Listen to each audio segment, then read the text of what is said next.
ನವಲಗುಂದ ರಾಜ್ಯ ಸರ್ಕಾರ petrol, diesel ದರ ಏರಿಕೆ ಮಾಡಿದ್ದನ್ನು ಖಂಡಿಸಿ ಭಾರತೀಯ ಜನತಾ ಪಕ್ಷದ ವತಿಯಿಂದ ತಹಸೀಲ್ದಾರ್ ಮುಖಾಂತರ ರಾಜ್ಯಪಾಲರಿಗೆ ಮನವಿ ಸಲ್ಲಿಸಿದರು.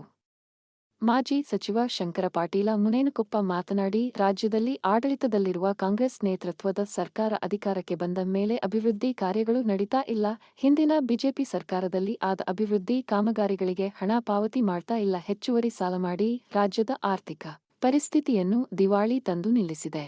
ದಿಢೀರನೆ ಪೆಟ್ರೋಲ್ ಮತ್ತು ಡೀಸೆಲ್ ಬೆಲೆ ಏರಿಕೆ ಮಾಡಿ ಗಾಯದ ಮೇಲೆ ಬರೆ ಎಳೆದಂತೆ ಮಾಡಿದೆ. ಇದರಿಂದ ರೈತರಿಗೆ, ಸಾರ್ವಜನಿಕರಿಗೆ ತುಂಬಾ ಆರ್ಥಿಕವಾಗಿ ತೊಂದರೆ. ರಾಜ್ಯ ಸರ್ಕಾರ ಬೆಲೆ ಏರಿಕೆಯನ್ನು ಹಿಂಪಡೆಯಬೇಕು, ಇಲ್ಲವಾದರೆ ಉಗ್ರವಾದ ಹೋರಾಟಕ್ಕೆ ಮುಂದಾಗಬೇಕಾಗುತ್ತದೆಂದು ಆಕ್ರೋಶ ವ್ಯಕ್ತಪಡಿಸಿದರು. ಈ ಸಂದರ್ಭದಲ್ಲಿ ಬಿಜೆಪಿ ಜಿಲ್ಲಾ ಉಪಾಧ್ಯಕ್ಷ ಸಿದ್ದನಗೌಡ ಪಾಟೀಲ, ತಾಲೂಕಾ ಅಧ್ಯಕ್ಷ ಶರಣಪ್ಪಗೌಡ ದಾನಪ್ಪಗೌಡ್ರ, ಮುಖಂಡರಾದ ಷಣ್ಮುಖ ಗುರಿಕಾರ, ಬಸಣ್ಣ ಬೆಳವಣಗಿ, ಅಣ್ಣಪ್ಪ ಬಾಗಿ, ಆನಂದ ಜಕ್ಕನಗೌಡ್ರ, ಮುತ್ತಣ್ಣ ಮನಮಿ, ಸಿದ್ದಣ್ಣ ಕಿಟಗೇರಿ, ಶರಣಪ್ಪ ಹಕ್ಕರಕಿ, ಬಸವರಾಜ ಕಟ್ಟಿಮನಿ, ಮೃತ್ಯುಂಜಯ ಹಿರೇಮಠ, ದೇವರಾಜ್ ದಾಡಿಬಾಯಿ, ರಾಜಗೌಡ ಗೌಡಪ್ಪಗೌಡರ, ಅರುಣ ಮೆಣಸಿನಕಾಯಿ, ವೀರೇಶ್ ಅಂಗಡಿ, ಪವನ ಪಾಟೀಲ, ಈರಣ್ಣ ಹಸಬಿ, ಬಸವರಾಜ ಕಾತರಕಿ ಇತರರು ಇದ್ದರು. ಪ್ರಜಾಧ್ವನಿ ಕನ್ನಡ ನ್ಯೂಸ್ ನವಲಗುಂದ. ಭಾರತೀಯ ಜನತಾ ಪಕ್ಷಕ್ಕೆ ಜಯವಾಗಲಿ. ಭಾರತೀಯ ಜನತಾ ಪಕ್ಷಕ್ಕೆ ಜಯವಾಗಲಿ. ರೈತ ಹೋರಾಟಕ್ಕೆ ಜಯವಾಗಲಿ.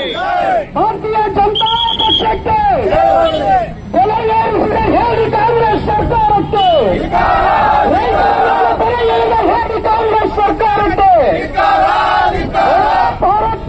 ಇವತ್ತು ಸರ್ಕಾರ ಬಂದು 1 ವರ್ಷ ಆದರೂ ಕೂಡ ಇವತ್ತು ಪ್ರತಿ ಹಂತದಲ್ಲಿ ಕೂಡ ರೈತರಿಗೆ ಅನ್ಯಾಯ ಮಾಡ್ತಕ್ಕಂಥ, ಒಂದ್ ಕಡೆ ಭಾಗ್ಯಗಳನ್ನ ಕೊಡುವ ಮುಖಾಂತರವಾಗಿ, ಒಂದ್ ಕಡೆ ಹೆಣ್ಮಕ್ಳಿಗೆ ಭಾಗ್ಯವನ್ನ ಆಸೆ ತೋರಿಸಿ, ಇವತ್ತು ಫ್ರೀ ಬಸ್ಸನ್ನ ತೋರಿಸಿ ಅಲ್ಲಿ 2,000 ರೂಪಾಯಿ ಕೊಟ್ರೆ ಇವತ್ತು ಎಲ್ಲ ನಮ್ಮ ಅಣ್ಣ ಸಂಬಂಧರ ಕಡೆ, ನಮ್ಮ ಎಲ್ಲ ಹಿರಿಯ ಮನೆತನದ ಪುರುಷರ ಕಡೆ 10,000 ರೂಪಾಯಿನ ಇಟ್ಕೊಂಡು ಅವ್ರಿಗೆ 2,000 ರೂಪಾಯಿ ಕೊಡ್ತಕ್ಕಂಥ ಒಂದು ಪ್ರಕ್ರಿಯೆ ಪ್ರಾರಂಭ ಆಗಿದೆ.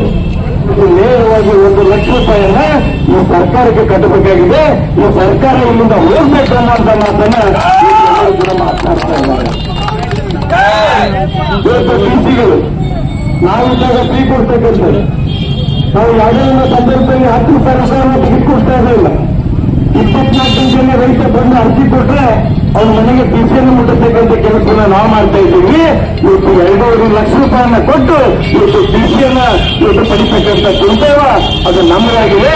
ಅದಕ್ಕೆ ಈ ಕಾಂಗ್ರೆಸ್ ಸರ್ಕಾರಕ್ಕೆ ಧಿಕ್ಕಾರವನ್ನು ಕೊಡಬೇಕನ್ನುವಂಥ ಉದ್ದೇಶದಿಂದ ನಾವು ಇಟ್ಕೊಳ್ತೀವಿ.